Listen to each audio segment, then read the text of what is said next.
नमस्कार दोस्तों। ये हो गया हमारा हार्ट का स्ट्रक्चर। हार्ट के सबसे बाहर वाली लेयर को क्या बोलते हैं हम? पेरिकार्डियम। क्या बोलते हैं? Pericardium layer. ठीक है। पेरिकार्डियम आउटर मोस्ट लेयर है जो हार्ट में प्रेजेंट होती है। हार्ट में बाहर की कवरिंग जिसे हम नाम देते हैं पेरिकार्डियम। पेरी शब्द दो शब्दों से मिलकर बना हुआ है। पेरी मीन्स ऑल अराउंड, चारों तरफ। बस कार्डियम मीन्स हार्ट। हार्ट के चारों ओर ये लेयर मौजूद होती है। हार्ट में बीच की लेयर होती है मायोकार्डियम। किस चीज की बनती है मायोकार्डियम? तो कार्डिक मसल्स फाइबर की बनती है। इसमें कार्डिक मसल्स फाइबर प्रेजेंट होते हैं और यही लेयर हार्ट में कॉन्ट्रैक्शन और रिलैक्सेशन करती है। ये कार्डिक मसल्स फाइबर इस मायोकार्डियम लेयर में प्रेजेंट होते हैं। ये लेयर, इसको क्या नाम दिया? मिडिल लेयर किसका? मायोकार्डियम लेयर हार्ट की। ठीक है।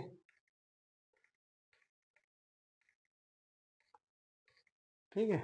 यही हार्ट के ब्लड सप्लाई का एरिया है, मतलब यही कॉन्ट्रैक्ट और रिलैक्स होती है। और सबसे लास्ट वाली अंदर की लेयर, क्या नाम देते हैं इसे? इंडोकार्डियम। ठीक है।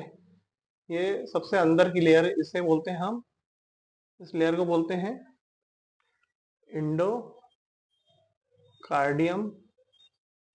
लेयर। ये सबसे अंदर की, Indo means inside, cardium means heart. तो सबसे अंदर की लेयर जिसे हम बोलते हैं, हार्ट के सबसे अंदर की लेयर जिसे हम बोलते हैं इंडोकार्डियम लेयर। हार्ट हमारा जो रहेगा वो 3 लेयर का बना होता है। अब हम देखें अंदर तो ये हो गई हमारी एट्रियम और वेंट्रिकल की दीवारें। ठीक है।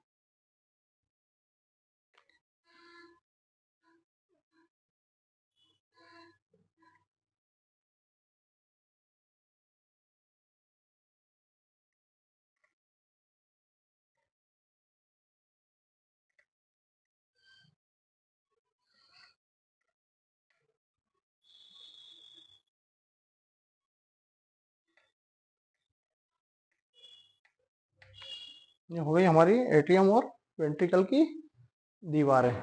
ये राइट एट्रियम, ये राइट वेंट्रिकल, ये लेफ्ट एट्रियम और ये लेफ्ट वेंट्रिकल। ठीक है। अंदर की जो इंडोकार्डियम है ये हार्ट को इस तरह कवर करती है कि पूरी जगह ये कवर कर लेती है और ये बनाती है अंदर टिपिकल फोल्ड अपने। यही इंडोकार्डियम लेयर अपने फोल्ड बनाती है। इंडोकार्डियम ने फोल्ड बनाया और इन्हीं फोल्ड को आप क्या नाम दे देते हो? वॉल्व। कैसे फोल्ड बनाती है हमने देखा था अभी। ये इंडोकार्डियम की लेयर और ये राइट एट्रियम वाली लेयर ट्राइकस्पिड रहती है राइट एट्रियम की, और ये राइट वेंट्रिकल की लेयर ये फोल्ड बनाती है और इन्हीं फोल्ड को हम वॉल्व बोलते हैं। ये बाइकस्पिड रहता है लेफ्ट एट्रियम लेफ्ट वेंट्रिकल के बीच में, ये भी वॉल्व। इसके 2 फोल्ड बाइकस्पिड रहते हैं। और हमारे एसएल वॉल्व कैसे रहते हैं? ये भी बाइकस्पिड रहते हैं, ये भी फोल्ड बनाते हैं अंदर का।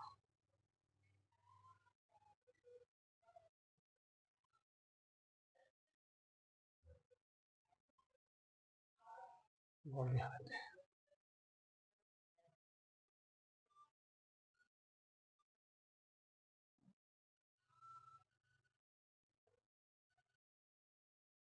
ठीक है। इंडोकार्डियम ने फोल्ड बनाया और इन्हीं फोल्ड को आप क्या नाम देते हैं? वॉल्व। इस तरह से ये हो गया स्ट्रक्चर। तो जो ये वॉल्व होते हैं ना, ये क्या होते हैं? Fold of endocardium. क्या वॉल्व होते हैं ये काय से क्या बनते हैं? Fold of endocardium. हमारे हार्ट के जो सबसे अंदर की लेयर है एंडोकार्डियम, उसके टिपिकल फोल्ड होते हैं। राइट एवी वॉल में 3 कस्प होते हैं, ट्राइकस्पिड होता है ये, है ना, ये हमने पढ़ा था, ट्राइकस्पिड।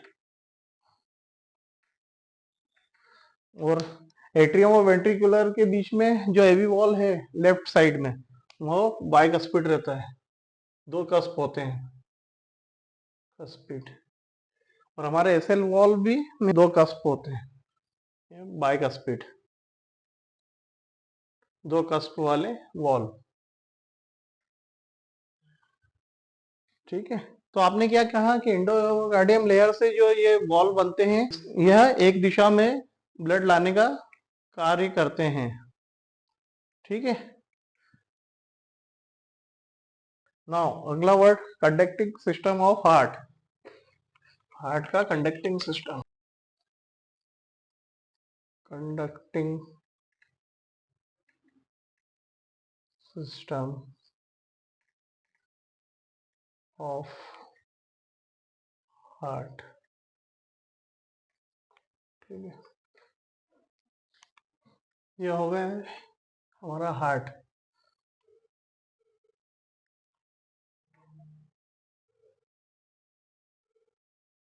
और ये हो गए हार्ट के muscles, fibre.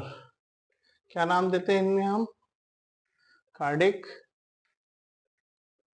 Cardiac muscles fibre. Okay, ठीक है। तो दोस्तों, हार्ट की सबसे खास बात होती है कि वह अपने किसी कार्य करने पर किसी पर डिपेंड नहीं होता। पूरे शरीर को मैसेज कौन देता है कार्य करने के लिए? तो ब्रेन। परंतु हार्ट अपना खुद का कंडक्टिंग सिस्टम बनाता है। कंडक्टिंग सिस्टम मतलब ये अपना कार्य खुद करना जानता है, खुद ही अपने कार्य को कंडक्ट करता है, खुद से ही अपना कार्य पूरा करता है। इसको किसी ब्रेन की जरूरत नहीं होती अपना कार्य करने के लिए। और कंडक्टिंग सिस्टम किस चीज का बनता है? तो हार्ट के ही कुछ कार्डिक मसल्स ऐसे होते हैं जो अपने आप को और बेहतर रूप प्रेजेंट रहते हैं। वो उनने अपने आप को कार्य करने के लिए और बेहतर बना लिया है, उन मसल्स फाइबर्स ने। हार्ट के ही कुछ मसल्स फाइबर ने अपने आप को और बेहतर कर लिया है वो कार्य करने के लिए। इतना बेहतर कि अब ये अपने कार्यों के लिए ब्रेन से मैसेज नहीं लेता है, अपना कार्य खुद करना जानता है। समझ में आ गया? हार्ट ब्रेन पर डिपेंड नहीं रहा, अपना कार्य खुद करना है, हार्ट जानता है। ठीक है, खुद ही अपनी इम्पल्स पैदा करता है, खुद ही अपना करंट पैदा करना ये जानता है बिना ब्रेन के मदद से। इसे क्या बोल देते हो आप? Conducting system of heart. ठीक है,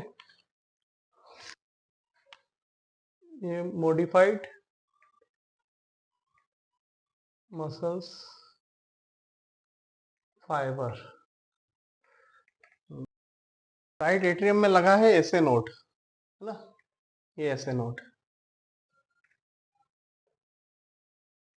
ये प्रति मिनट 60 से 80 इम्पल्स पैदा करता है, इम्पल्स पर मिनट पैदा करता है।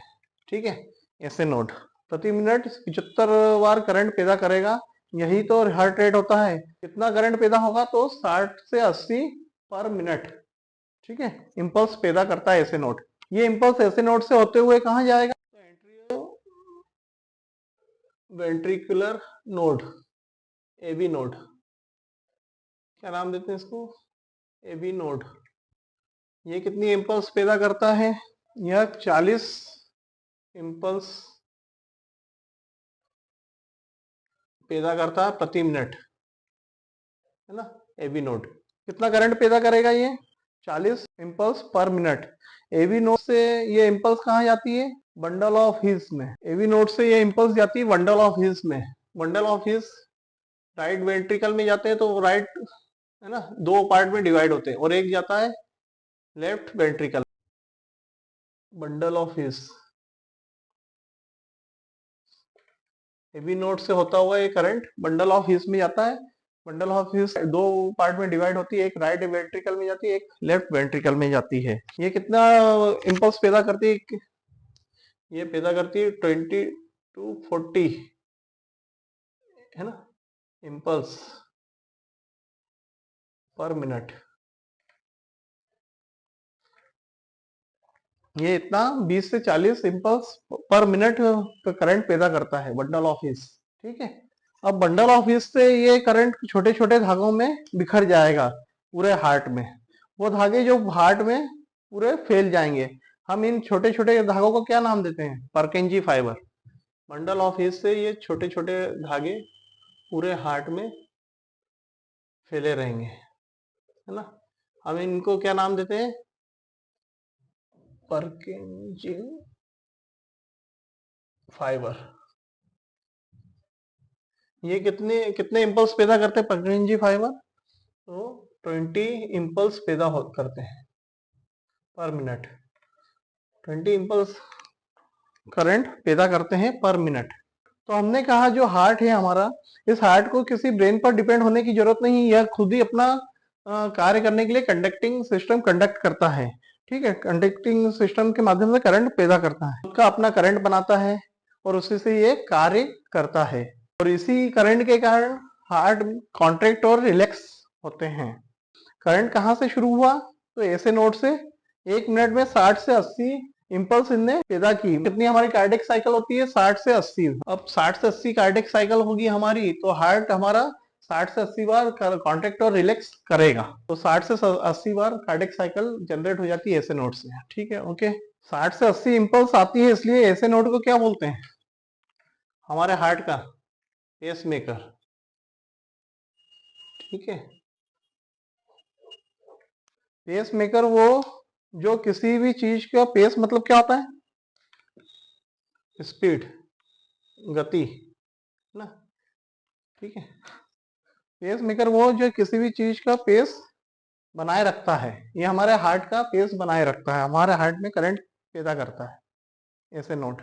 फिर ऐसे नोड से ये इम्पल्स करंट किसको दे देता है? ऐसे नोड से करंट ये देता है एवी नोड को। एवी नोड करीब 40 इम्पल्स करंट पैदा करते हैं। एवी नोड कितना पैदा करती है impulse current? 40 impulse per minute current पैदा करता है एवी नोड। ये एट्रियम और वेंट्रिकुलर के बीच में होता है। ये 40 इम्पल्स पर मिनट पैदा करता है करंट। एवी नोड अब किसको देता है ये करंट? तो ये AV node bundle of His में दो पार्ट में जो डिवाइड रहते हैं बंडल ऑफ हीस, एक राइट वेंट्रिकल में, एक लेफ्ट वेंट्रिकल में, अपना करंट इनको देता है। तो ये कितना करंट बनाते हैं बंडल ऑफ हीस? तो 20 से 40 इम्पल्स पर मिनट ये करंट पैदा करते हैं बंडल ऑफ हीस। तो बंडल ऑफ हीस से यह करंट कहाँ चले गए? परकेंजी फाइबर तक। परकेंजी फाइबर पूरे हार्ट में होते हैं, फैले रहते हैं। ये कितना करंट पैदा करते हैं Purkinje fibre? 20 impulse per minute. 20 impulse current पैदा होता है पर मिनट। इन्हीं इम्पल्स के कारण, इसी करंट के कारण हमारे हार्ट क्या होते हैं? कॉन्ट्रैक्ट और रिलैक्स होते हैं, है ना। ठीक है, तो हार्ट में मस्कुलर फाइबर ने अपने आप को और बेहतर कर लिया। हमने क्या बोला? ये सब है क्या?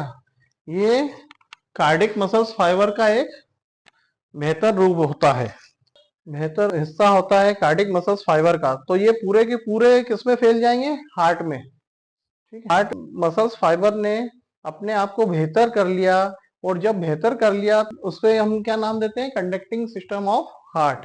तो याद रखना, कंडक्टिंग सिस्टम का कार्य है कि हार्ट के कुछ खास मसल्स फाइबर ने अपने आप को और बेहतर कर लिया है, और पूरे ने मसल्स फाइबर ने नहीं किया है, कुछ खास मसल्स फाइबर ने अपने आप को बेहतर कर लिया है। जिन्होंने अपने आप को बेहतर कर लिया है उसे हम क्या बोलते हैं? Conducting system.